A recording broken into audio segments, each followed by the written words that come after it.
but I know what it takes. I'm motivated.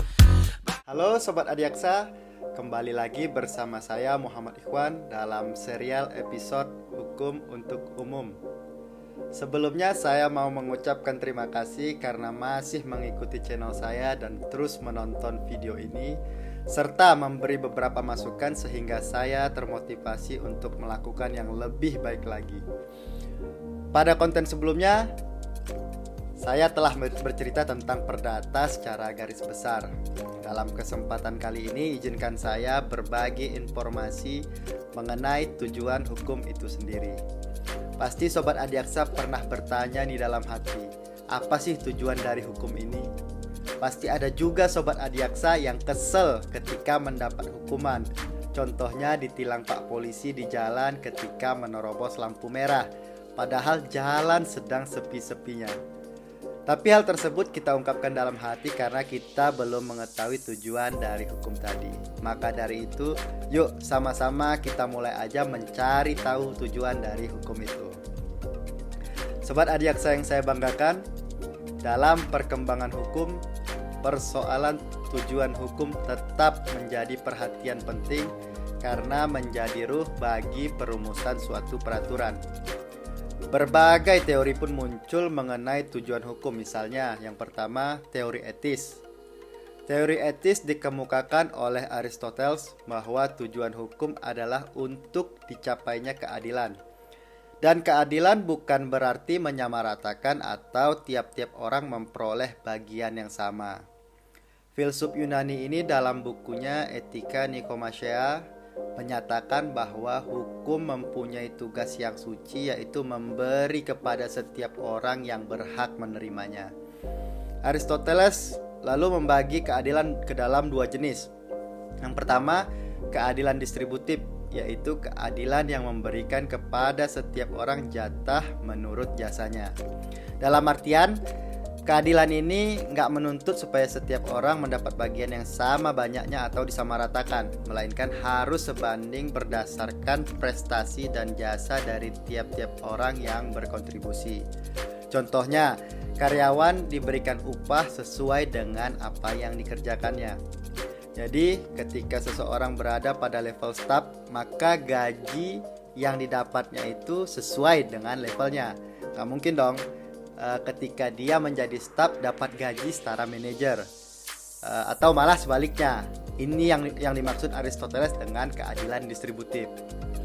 Kemudian Aristoteles menyebut lagi keadilan kedua, yaitu keadilan komutatif.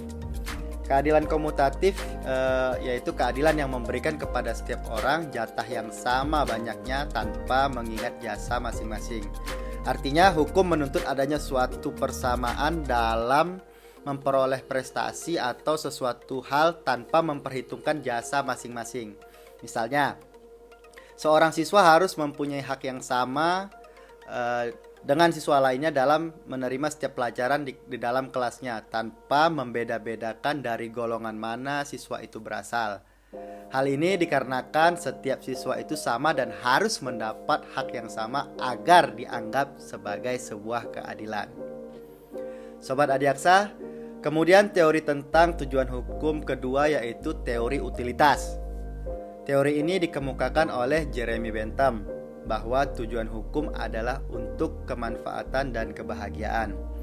Dalam bukunya yang berjudul Introduction to the Morals and Legislation, Bentham berpendapat bahwa hukum bertujuan untuk mewujudkan semata-mata apa yang berfaedah dan bermanfaat bagi orang. Namun, apa yang dirumuskan Bentham tadi cuma sekedar memperhatikan hal-hal yang berfaedah dan sifatnya umum. Sama sekali nggak memperhatikan unsur keadilan dan juga nggak mempertimbangkan tentang hal-hal yang konkret. Sulit bagi kita untuk menerima anggapan Bentham ini sebagaimana yang telah saya kemukakan tadi, bahwa apa yang berfaedah itu belum tentu memenuhi nilai keadilan. Dengan kata lain, apabila yang berfaedah lebih ditonjolkan, maka hal itu bisa mengesampingkan nilai-nilai keadilan. Sobat Adiaksa, lalu teori tentang tujuan hukum yang ketiga adalah teori normatif dogmatif yang dikemukakan oleh John Austin. Teori ini menjelaskan bahwa tujuan hukum adalah untuk menciptakan kepastian hukum. Arti kepastian hukum di sini adalah adanya upaya untuk melegalkan kepastian hak dan kewajiban. Pendapat ini juga dikuatkan oleh Profesor Dr. Van Kan yang berpendapat bahwa tujuan hukum adalah menjaga setiap kepentingan manusia agar tidak diganggu dan terjaminnya kepastian. Sobat Adiaksa yang saya banggakan, selain teori-teori yang telah saya sebutkan tadi, masih banyak lagi pendapat dan teori yang dikemukakan para ahli hukum tentang tujuan hukum. Namun, secara umum bisa disimpulkan bahwa tujuan hukum adalah untuk menciptakan ketertiban, keamanan, dan kebahagiaan manusia, serta diperolehnya nilai-nilai keadilan.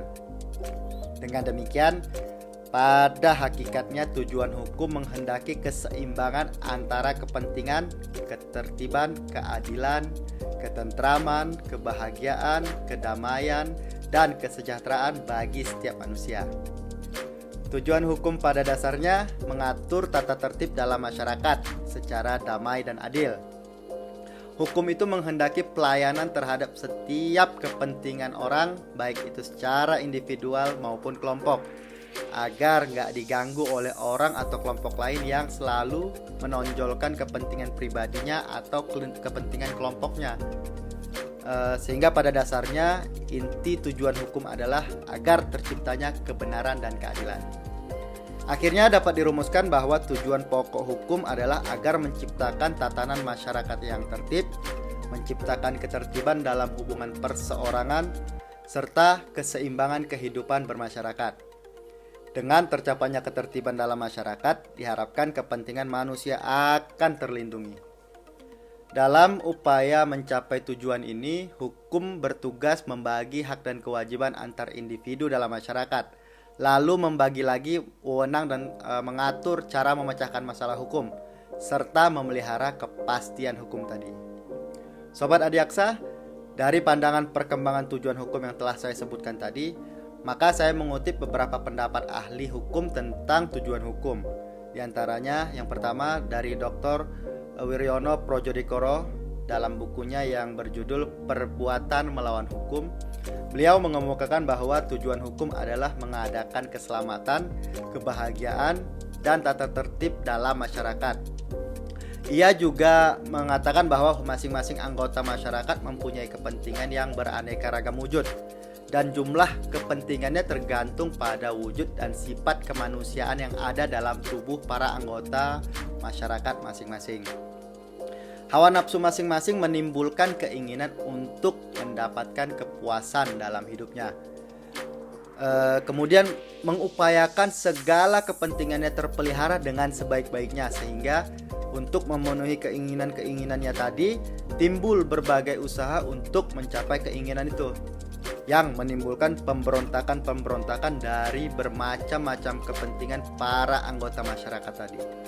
Akibat bentrokan tersebut menimbulkan guncangan antar masyarakat, dan guncangan inilah yang harus dihindari.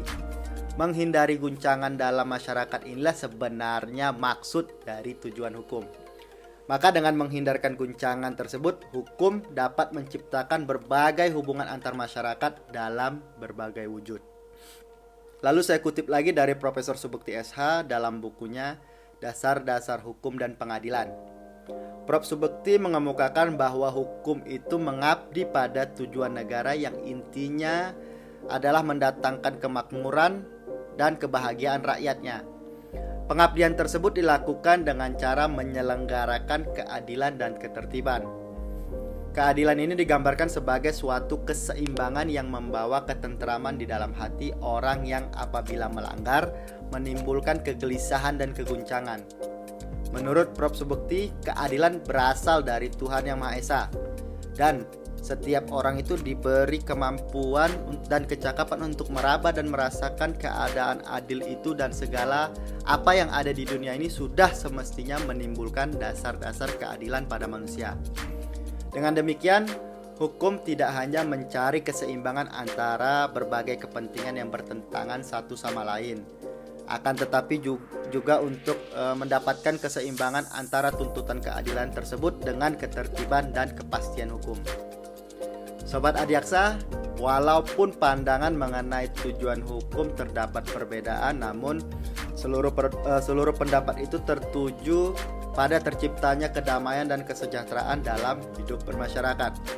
Lalu hukum bertujuan untuk mengadakan keselamatan, kemudian kemakmuran, terus ketentraman, serta kebahagiaan dan tata tertib untuk kepentingan masyarakat. Hal ini tentu dimaksudkan agar terciptanya suatu lingkungan sosial yang ideal, sehingga terciptanya keserasian antara kepentingan-kepentingan umum dengan kepentingan-kepentingan pribadi. Dari keterangan-keterangan yang saya sebutkan tadi, maka secara garis besar, hukum bertujuan untuk menciptakan kepastian, rasa keadilan, dan kemanfaatan. Sekali lagi saya tegaskan, hukum bertujuan untuk menciptakan kepastian, rasa keadilan, dan kemanfaatan. Baiklah Sobat Adiaksa, itulah tadi rangkuman dari tujuan hukum yang telah saya kemas dari berbagai literatur. Semoga bisa bermanfaat dan menambah wawasan bagi kita semua. Sekali lagi jangan lupa untuk terus dukung saya dengan menonton video yang akan saya upload ke depannya. Terima kasih atas waktunya. Salam Sobat Adiaksa.